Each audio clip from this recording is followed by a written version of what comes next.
அங்காடி தெரு நடிகைக்கு இப்படி ஒரு சோகமா? வயித்திலேயே இறந்து போன குழந்தை 8வது மாசத்துல கருக்கலைப்பு.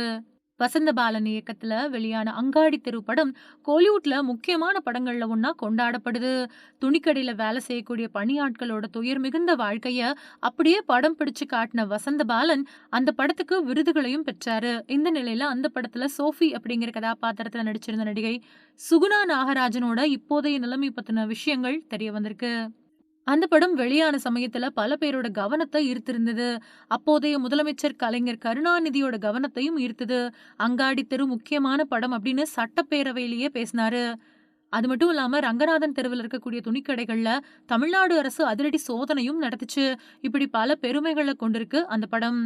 அந்த படத்துல ஹீரோவா நடிச்ச மகேஷ், ஹீரோயினா நடிச்ச அஞ்சலி அவங்களோட மிரட்டலான நடிப்ப வெளிப்படுத்தி இருந்தாங்க. அவங்கள தவிர்த்து மத்தவங்களும் புதுமுகங்களா இருந்தாலும் அசால்ட்டா நடிச்சு ஸ்கோர் பண்ணாங்க. அதுலயும் சோஃபி அப்படிங்கிற கதாபாத்திரத்தை ஏற்றிருந்த சுகுணா நாகராஜன் தன்னோட நடிப்புல பட்டைய கிளப்புனாங்க. அந்த படத்துக்கு பின்னாடி அவங்க பெருசா எதுலயுமே நடிக்கல. அங்காடி திரைப்படத்துல வசந்தபாலன் கிட்ட உதவி இயக்குனரா பணியாற்றின ஒருத்தரை கல்யாணம் பண்ணிக்கிட்டு செட்டில் ஆயிட்டாங்க. அவங்க தொடர்ந்து நடிச்சிருந்தா இன்னைக்கு முக்கியமான குணச்சித்திர நடிகைகள்ல ஒருத்தராவோ இல்லனா காமெடி நடிகையாவோ வலம் வந்திருக்கலாம்.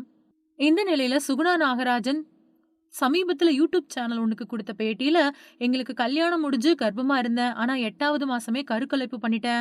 வயித்திலேயே குழந்தை இறந்துட்டதால அந்த முடிவ எடுக்க வேண்டிய சூழ்நிலை உருவாயிடுச்சு. அந்த வலியிலிருந்து மீண்டு வர என்னோட கணவர் தான் உறுதுணையா இருந்தாரு.